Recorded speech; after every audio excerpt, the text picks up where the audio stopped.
Varicose veins కి సరైన చికిత్స కోసం సంప్రదించండి ఎవిస్ హాస్పిటల్.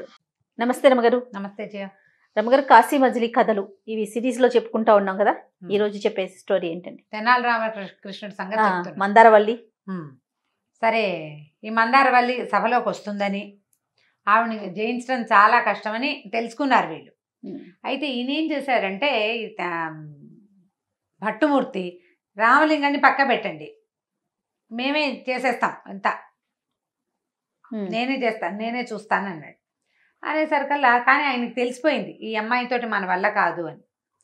అయినా సరే మరి ఏదో ఒకటి చెయ్యాలి కదా. అమ్మాయి చాలా తెలివిగలది, చాలా తెలివైంది, చాలా విద్వత్తు ఉంది, అసలు శిష్యురాళ్ళే సూపర్గా ఉన్నారు.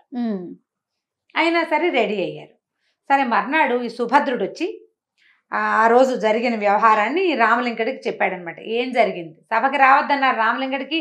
రాచరికపు వ్యవహారం ఒకటి పెట్టారు, ఆయన రాకూడదు, పని మీద వెళ్ళాలి కదా, ఇక్కడికి వస్తే పని చేయవా అని అడుగుతారు. అందుకని ఆయన ఇంట్లో ఉండిపోయాడు. సుభద్రుడు మాత్రం ఆయన శిష్యుడు ఇక్కడే ఉన్నాడు. ఏం జరిగింది, ఆ రోజు చిత్రమండపంలో ఈ సభ చేశారు. ఆ సభకి ఎట్లా అంటే, మా దగ్గర దిగ్గజాలు ఉన్నాయి బ్రహ్మాండంగాని, ఏనుగులు నెక్కించి మరీ కవులందరినీ తీసుకొచ్చాడు రాయల వారు. ఈ అమ్మాయి కూడా తన శిష్యురాళ్ళతో కలిసి చక్కగా పల్లకి ఎక్కి సభా ప్రాంగణానికి వచ్చింది. మందారవల్లి వచ్చేసరికి ఈ సభకు వచ్చింది. ఆవిడ ముఖానికి ఎదురుగుండా ఉండి మాట్లాడదు, నేను తెర వెనకాల ఉంటానంతే. ఆవిడ తెర వెనక్కి వెళ్ళిపోయింది. శిష్యురాళ్ళు బ్రహ్మాండంగా గజలు కట్టి చక్కగా ఆడారు, పాడారు, గంధం పూసారు, రాజుగారి మీద పన్నీరు చల్లారు, మంచి సభ గమకంగా తయారైంది. అప్పుడు భట్టుమూర్తి గారిని ముందుకు తోశారు. భట్టుమూర్తి గారికి ముందే కాళ్ళు వణికిపోతున్నాయి. ఎందుకంటే ముందు వెళ్ళినప్పుడు ఏం జరిగింది అనేది తెలుసు కదా, వాళ్ళు ఎంత తెలివిగల వాళ్ళు, ఏ మాట కామాట ఎక్కిచ్చేస్తారు అవన్నీ తెలుసు ఆయనకి. ఆయన ఏదో చెబుదామనుకున్నాడు, మాట మెమ్మె వెబ్బెబ్బే అన్నాడు, బాగా మాటలు రాల. ఇద్దరు శిష్యురాళ్ళు నిలబడ్డారు ఈయనతో వాదించడానికి. ఏమంటే మీరు వాదన చేస్తారా ప్రతివాదన చేస్తారా అంటే, ఏదో చేస్తానన్నాడు. మరి మీరు వసుచరిత్ర పుస్తకం రాశారు కదా, అందులో మీకు బోల్డంత సంగీతంతో పరిచయం ఉందన్నట్టు రాశారు, ఏది తాళం లయ అవన్నీ చెప్పండి అంటే లేదు. ఇక ప్రశ్నల మీద ప్రశ్నలు పుంఖానుపుంఖాలుగా గుప్పించేసి వాళ్ళు, మీరు అక్కడ అర్థం రాశారు అది తప్పు, ఇలాంటి భావం రాశారు ఇది తప్పు, ఈ రెండు పదాలు కలిపారు అది తప్పు, అక్కడ సంక్లిష్ట అక్షరం వాడకూడదు, ఆ పదాలు వాడారు, కొన్ని చోట్ల చాలా ఎక్కువ వాడారు, కొన్ని చోట్ల తూలు ఎక్కువ వాడారు. ఇలాగా వాళ్ళ ఇష్టం చీల్చి చెండాడేశారు ఈ భట్టుమూర్తిని. ఆయన మాట్లాడలేకపోతున్నాడు, ఇంకెవరూ లేరు ఇక్కడ. అక్కడి నుంచి అమ్మాయిలు ఇద్దరు చూసారు కదా, ప్రభు మీ వాళ్ళు ఏం మాట్లాడలేకపోతున్నారు, జయపత్రిక ఇచ్చేయండి మేము వెళ్ళిపోతాం అని మొదలుపెట్టారు. వీళ్ళు బాధించలేకపోతున్నారు అంటే ఓడిపోయినట్టే కదా, అంటే మేము గెలిచినట్టే కదా, మరి మీరే గెలిచారు, భువన విజయంలో మేము గెలిచామని కాగితం రాసి జయపత్రిక రాయండి, మా కాగితం ముచ్చుకొని మేము వెళ్ళిపోతాం అనేసరికల్లా వీళ్ళకి కాళ్ళు చేతులు ఆడల. ఎలా ఒప్పుకుంటాం అంత తొందరగా? రాయల వారు అన్నారు, అమ్మాయి అట్లా కాదు, ఇది చిన్న సభ, మేమందరినీ పిలవలేదు, అసలు మీ సంగతి ఏమిటో తెలుసుకుందామని పెట్టాం, రేపటి లండన్లో మళ్ళీ ఇంకా పెద్ద సభ చేస్తాం, అప్పుడు మీరు గెలిస్తే జయపత్రిక అలాగే ఇచ్చేస్తాం, కాబట్టి ప్రస్తుతానికి ఒకళ్ళ సంగతులు ఒకళ్ళు తెలుసుకున్నాం కదా, మీరు వెళ్ళి విశ్రాంతి తీసుకోండి, మళ్ళీ కబురు చేస్తామన్నారు. అనేసరికల్లా వాళ్ళు నవ్వుకుంటూ ఉత్సాహంగా వెళ్ళిపోయారు. ఆడంగులంతా పల్లకి ఎక్కేసి అమ్మాయిలు చక్కగా వయ్యారాలు వలకబోస్తూ వెళ్ళిపోయారు. ఈ వెళ్ళిపోయిన తర్వాత వీళ్ళంతా అమ్మో వీళ్ళని జయించడం మన వల్ల కాదనుకున్నారు, మన వల్ల అవ్వదు, ఇట్లా జరిగింది, రేపు మర్నాడు ఏమవుతుందో తెలీదు అని చెప్పి సుభద్రుడు రామలింగడికి చెప్పాడు. చెప్పేసరికల్లా ఆ అమ్మాయి అసాధ్యురాలు, ఆవిడ శిష్యురాళ్ళే గట్టిగా ఉన్నారంటే గురువు ఇంకా గట్టిది. అవును, ఆమెను జయించడం మన వల్ల కాదు, ఏదైనా మాయోపాయంతో వీళ్ళని జయించాలి మనం, మొదటిది. రెండో సంగతి, భట్టుమూర్తి ఏం చేశాడు, ముందు నుంచే నన్ను పక్కకు పెట్టాడు, ఇప్పుడు నేను డైరెక్ట్గా దిగితే బాగుండదు, డైరెక్ట్గా దిక్కకూడదు, దిక్కండా ఏం చెయ్యాలో చూద్దాం. నువ్వు ఓ పని చేయి, మన ప్రధానమంత్రి చాలా కటికుడు, నువ్వు దివాణానికి వెళ్ళి అక్కడ ఏం ఏర్పాట్లు జరుగుతున్నాయో చూడు, ఏర్పాట్లు ఏం జరుగుతున్నాయో తెలియాలి కదా. అక్కడి నుంచి ఏం చేశాడు, మనం ఒక పని చేద్దామని ఈ ప్రధానమంత్రి ఆధ్వర్యంలో ఉన్న ఒక బ్రహ్మాండమైన వేద పాఠశాల నుంచి ఓ 100 మంది కుర్రాళ్ళని, మెరికల్ లాంటి వాళ్ళని, మంచి బలశాలులు, బాగ్ధాటు ఉన్నవాళ్ళు, గడగడ వాగేవాళ్ళు, మంచి కంఠాలు ఉన్న వాళ్ళని సెలెక్ట్ చేసుకున్నాడు, వీళ్ళని పక్క పెట్టాడు చూద్దామని. ఈ లోపల ఏం చేశాడు, ఈ సుభద్రుడు ఉన్నాడు కదా, సాయంకాలము వాళ్ళ దగ్గరికి వెళ్ళాడు. ఎక్కడికి, ఈ మందారవల్లి దగ్గరికి వెళ్ళాడు. ఇంతలో రాయలవారి దివాణం నుంచి ఓ ఉత్తరం వచ్చింది. ఇలా బ్రాహ్మణులు క్షత్రియులు ఉండే ప్రాంతానికి పల్లకి ఎక్కి వచ్చావు, నీ పొగరుబోత్తనానికి సమాధానం ఏమిటి నీది? పెద్దవాళ్ళు ఉన్న చోటకి పల్లకి ఎక్కి రావచ్చా? నువ్వేమో వేశ్యాస్త్రివి. క్షత్రియులు బ్రాహ్మణులు ఉన్న చోటకి రాకూడదు అట్లా అనేసరికి ఇప్పుడు చాలా కష్టం వేసింది. చూసావా, వాళ్ళ ఊరు కాబట్టి ఇలాంటి అభియోగం వేశారు మన మీద. జయపత్రిక రాని వీళ్ళ సంగతి చూద్దాం అని మాట్లాడుకున్నారు. ఈ సుభద్రుడు వెళ్ళాడు అదే సమయానికి. దీనికి ముందు ఇంకొక సంఘటన ఏం జరిగిందంటే, ఈ రామలింగడు సుభద్రుడు మాట్లాడుకుంటుండగా రాయలవారి సతీమణి తెనాలి రామలింగడి ఇంటికి వచ్చారు. వచ్చేసరికల్లా ఆవిడ రాగానే ఈయన లోపల తప్పుకున్నాడు. ఆయన లేడనుకుంటున్నారు, అందరికీ అదే కదా పిక్చర్ ఇచ్చారు, ఆయనకి ఏదో రాజకార్యం పెట్టారని. వీళ్ళు లోపలికి తప్పుకుంటే ఆవిడ పోయి రామలింగడి భారత ఏముందంటే, ఆవిడెవరో వచ్చిందట మందారవల్లి, పరువు పోయేలాగా ఉంది, మరి భట్టుమూర్తి ఓడిపోయినట్టే, ఏదైనా చెయ్యాలి. తెనాలి రామలింగడు రామకృష్ణ కవి ఉంటే ఎంతో బాగుండేది, పరువు పోతుందేమో, ఆడవాళ్ళ చేతిలో పరువు పోతే ఎలాగండి, విజయనగర సామ్రాజ్యం పేరే పోతుంది, నాకైతే రామకృష్ణ కవి లేరని చాలా దిగులుగా ఉందని రాయలవారి భార్య రామలింగడి భార్యతోటి చెప్పింది. ఆవిడంతే దాందే ఉందండి, అదో పెద్ద పనే, ఇలాంటి వాళ్ళని ఎంతమంది చూడలేదు, ఆయన లేకపోతే ఏమి, మా అమ్మాయి లేదు, ఆయన కూతురైనా సరే ఈ అమ్మాయికి సమాధానం చెప్పేస్తుంది, కూతురు సమాధానం చెప్పగలదు, మీరేం భయపడకండి అని చెప్పింది. ఆయన లేడన్నట్టే ఈవిడ ప్రిటెండ్ చేస్తోంది అనమాట. రాయలవారి సతీమణి మళ్ళీ గుర్రం రథం ఎక్కి ఇంటికి వెళ్ళిపోయింది. వీళ్ళు ప్లాన్ చేసి ఈ బ్రాహ్మణుల్ని సెలెక్ట్ చేసుకున్నారు కదా, ఏమని ఒక ప్రథ సృష్టించారంటే, తెనాలి రామకృష్ణ కవి శిష్యురాలు లవిత్ర అనే ఒక అమ్మాయి రేపు మందారవల్లితోటి పోట్లాడుతుంది, వాదిస్తుంది అని వార్త పుట్టించారు.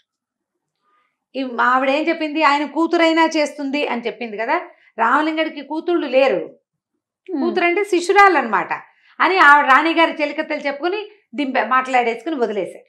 ఇప్పుడు లవిత్ర అంటే గొడ్డలి అని అర్థం. గొడ్డలి ఏ తీగనైనా కొట్టేస్తుంది. అట్లా ఈ మందారమాలని కొట్టడం ఎంతసేపు, మందారమాల ఏం చేస్తుంది, గొడ్డలి ముందు ఇలా ప్రచారంలోకి వచ్చింది. ఈవిడికి ఉత్తరం కూడా వచ్చింది, ఏమిటి నువ్వు ఈ సభకి ఇట్లా పల్లకి వచ్చావు. అదే సమయానికి ఈ తను సుభద్రుడు అక్కడికి వెళ్ళాడు. వాళ్ళు నైరాస్యంగా మాట్లాడుకున్నారు.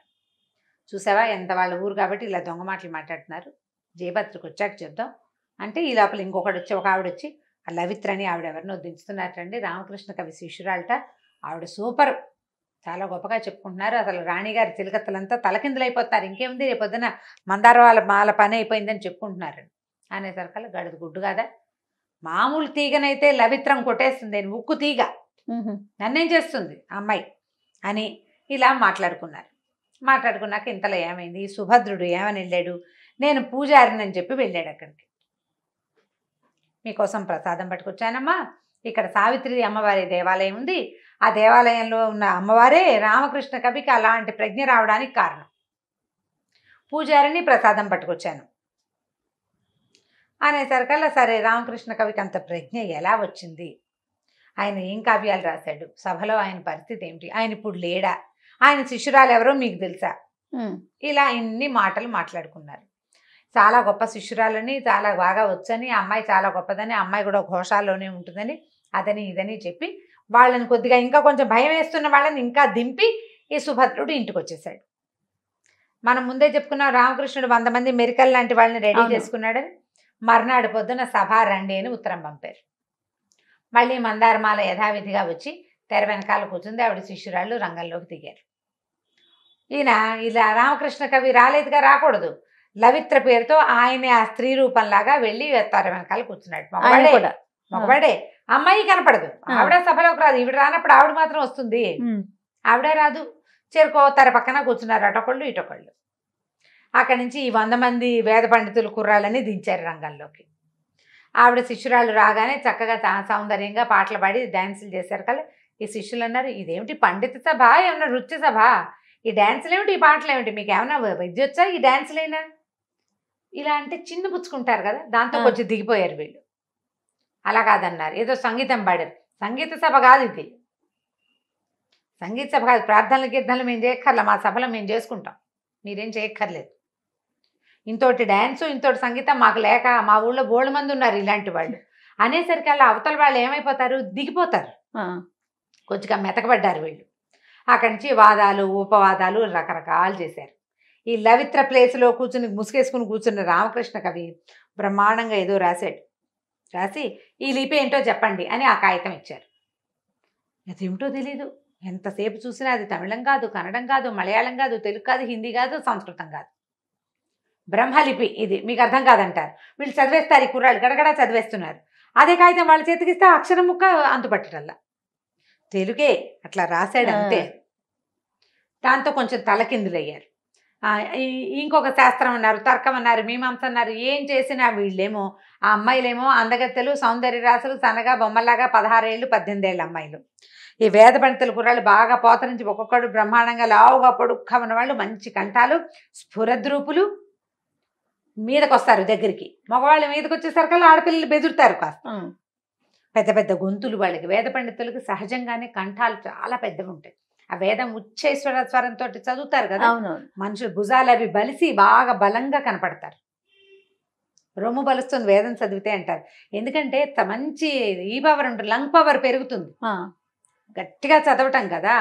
దాంతో వాళ్ళని చూసేసరికి వీళ్ళు కొంచెం బెదురు వచ్చేస్తారు. అక్కడి వాత్సాయన శాస్త్రం వచ్చా మీకు అని మొదలుపెట్టారు వీళ్ళు.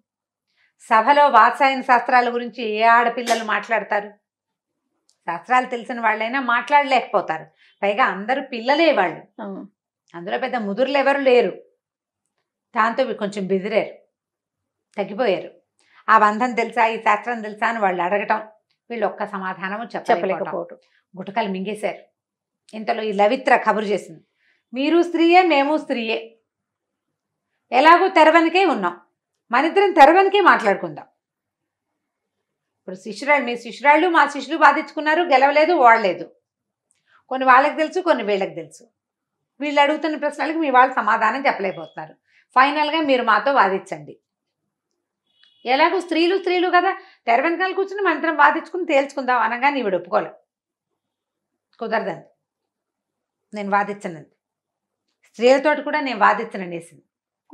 అనేసరికల్లా ఇప్పుడు ఎక్కడ తెగలేదు పూర్తిగా. ఇప్పుడు వాదిస్తే ఓడిపోయినట్టు ఒప్పుకోవాలి, వాదించకపోతే ఓడిపోయినట్టు ఎలా ఒప్పుకుంటారు? మేము వాదించము అంటే ఓడిపోయినట్టు కాదు, ఓడిపోతే ఓడిపోయినట్టు. అక్కడి నుంచి ఏమంది, మహారాజా వాదనలు అయిపోయినాయి, ఇలా వాదించిన నా శిష్యురాళ్లే వాదిస్తారు. ఆల్రెడీ మా వాళ్ళు అడిగిన వాటికి మీ వాళ్ళు సమాధానం చెప్పలేకపోయారు. మేము గెలిచామని ఒక కాగితం ఇవ్వండి మాకు. మళ్ళీ జయపత్రిక అంటే కాదన్నారు. సరే ఏం చేశారు, వెనక్కి వెళ్ళిపోయారు. తగ్గిపోయారు. తగ్గిపోయి అలా కాదు, ఇప్పుడు మీరు ఏదో ఒక మాట చెప్పాలి కదా అనగానే ఈ రాజావారు ఏమన్నారంటే, ఓ పని చేద్దాం, మీ వాదము మా వాదము తీసుకెళ్దాం, మన ఇద్దరికి మధ్యవర్తి ఉండాలి, ఒకళ్ళు ఉండాలి. మా వాళ్ళకి కొన్ని శాస్త్రాలు తెలుసు, మీ వాళ్ళకి కొన్ని తెలుసు. ఇప్పుడు మీకు మా వాళ్ళకి తెలియని మీ దగ్గర ఉన్నంత మాత్రాన్ని మీరు గెలిచినట్టు కాదు. మా వాళ్ళు అడిగేదానికి మీరు చెప్పలేకపోతున్నారు. కాబట్టి ఇది మా ఊరు కదా, మా వాళ్ళు మధ్యవర్తులుగా ఉండటం పనికిరాదు. మీరు బయట నుంచి వచ్చారు, మీరు మధ్యవర్తులుగా పనికిరారు. అంచేత మొత్తం దేశానికి రాజు ఢిల్లీ పాదుషా వారిని మధ్యలో పెట్టుకుందాం. మీరు మీ వాదనలు వినిపించి ఢిల్లీ పాదుషా దగ్గర నుంచి కనుక ఈ అమ్మాయి గెలిచింది అని కాగితం తెచ్చుకోండి, జయపత్రిక ఇచ్చేస్తాం. అప్పటిదాకా మీ ఆస్తి స్వాస్తి ఏవి ఇక్కడి నుంచి కదలవు. మీరు ప్రయాణం చేయొచ్చు, ప్రయాణానికి కావలసిన రథము సామాన్లు దారిపత్యము ఇది తీసుకుని ఢిల్లీ వెళ్ళిరండి. అక్కడి నుంచి కాగితం తెస్తే ఇక్కడ జయపత్రిక ఇస్తాను, లేకపోతే లేదు. వీళ్ళు నిర్ఘాంతపోయారు. అమ్మాయిలేమో దిగిపోయారు. ఆవిడేమో ఎదురుబడి వాదించడానికి ఇష్టం లేదు. వీళ్ళు వాదన లేక బేలగా పెట్టేశారు మొహాలు, ఇంకా వాదించే ఓపిక లేదు.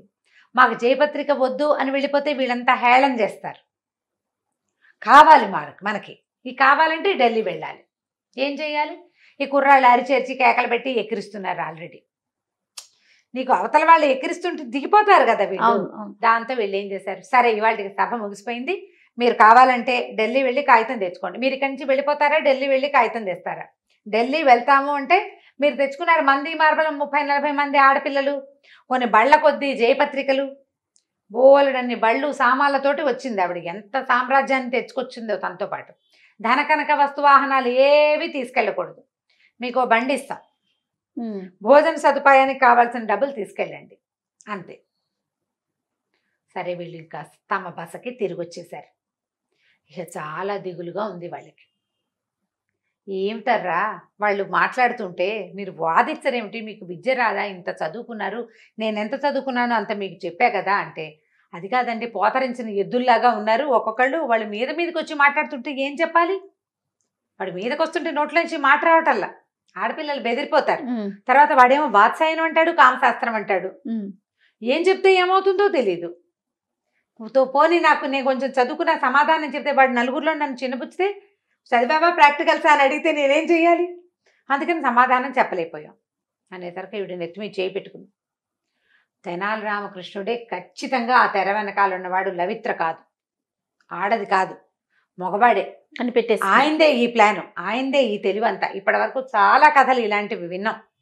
ఎట్లా కనిపెట్టాడో, నేను ఎదురుగుండా అవి మాట్లాడలేను అనే విషయాన్ని కనిపెట్టేశాడు. ఈవిడికి ఏంటంటే మందారమాలకి ఒక ఇది ఉంది, శాపం ఏమిటంటే ఎదురు బదురుగా ఉండి వాదించలేదు ఆవిడ. స్త్రీలతోటి కూడా వాదించడం ఆవిడ వల్ల కాదు, విద్య నేర్పగలదు అంతే.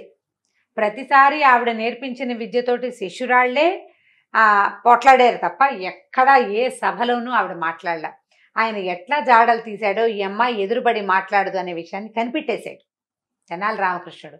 ఆ సావిత్రిదేవి మహత్యమో ఆయనదే అంత తెలివో మనకు తెలీదు, నేను ఎదురుబడి మాట్లాడలేను అనే విషయం కనిపెట్టేశాడు. ఆ కనిపెట్టే ఇలా ఇలా ఇరికిచ్చాడు. ఇప్పుడు చచ్చినట్టు ఢిల్లీ వెళ్ళవలసిందే మనం.